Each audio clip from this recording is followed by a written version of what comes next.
Student, उम्मीद है कि आप लोग खैरियत से होंगे। I am Salman Hasan, welcome to my YouTube channel perfect solution.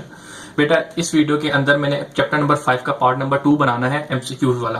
बेटा, आपको पता है पार्ट नंबर 1 में मैंने क्या करवा दिया है, इंपॉर्टेंट फार्मूले करवा दिए जो आपको याद होने चाहिए।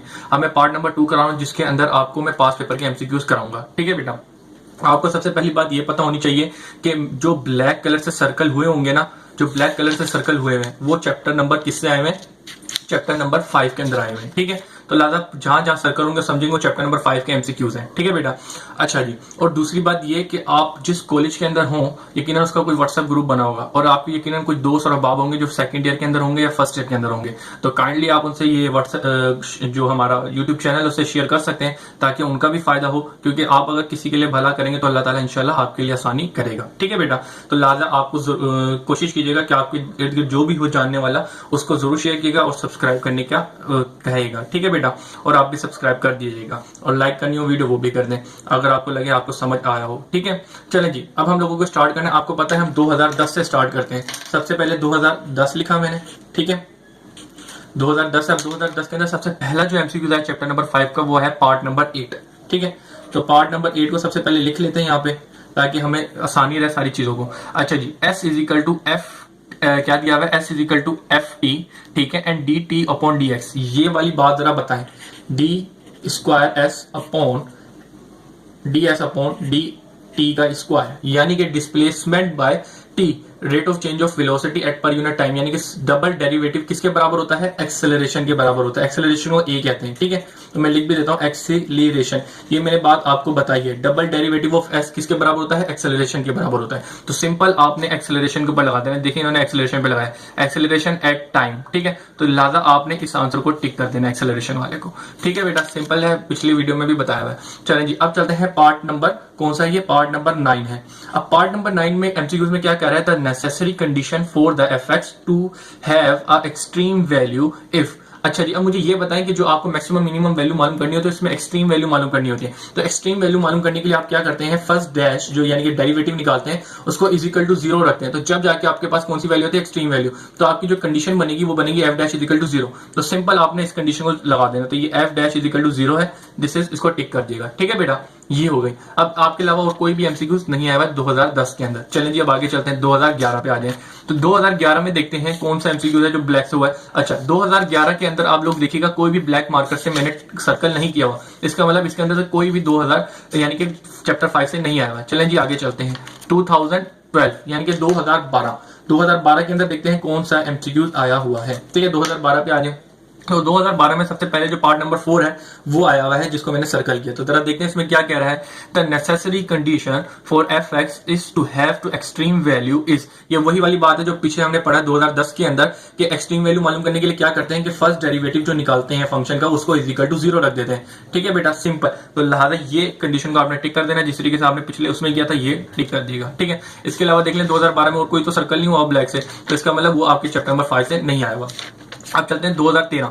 अब 2013 में देखें कोई भी सर्कल नहीं हुआ ब्लैक मार्कर से, इसका मतलब नहीं आए हुए। ठीक है बेटा, आप जाए तो खुद पर्सनली चेक कर सकते हैं, आपको कोई भी एमसीक्यू नहीं मिलेगा। 2014 में आ जाते हैं। 2014 में भी कोई एमसीक्यू नहीं आया हुआ चैप्टर नंबर 5 से। इसके बाद चलते हैं चैप्टर नंबर 2015। तो 2015 की हेडिंग डालते हैं और उसमें देखते हैं कौन सी चीज आई हुई है। तो 2015 लिखा मैंने। तो 2015 में सबसे पहला जो है, दूसरा जो है एमसीक्यूज वो आया हुआ है आपका चैप्टर नंबर 5 से। तो पढ़ लेते हैं। If a function is maximum at x is equal to, ये लिखा हुआ इज इक्वल टू का निशान है, at x is equal to A if the function. बेटा यहाँ पे वो कंडीशन लग रही है कि एक्सरसाइज 5.3 के अंदर आपने पढ़ा होगा यकीन है, एक्सट्रीम वैल्यू और मिनिमम वैल्यू। तो एक्सट्रीम, अब इसने मुझे बोला है कि जो फंक्शन है मैक्सिमम कब होता है। ये वाली बात मैंने आपको 3 कंडीशन बताई थी, लेकिन आपको अभी क्या मालूम करके देना है?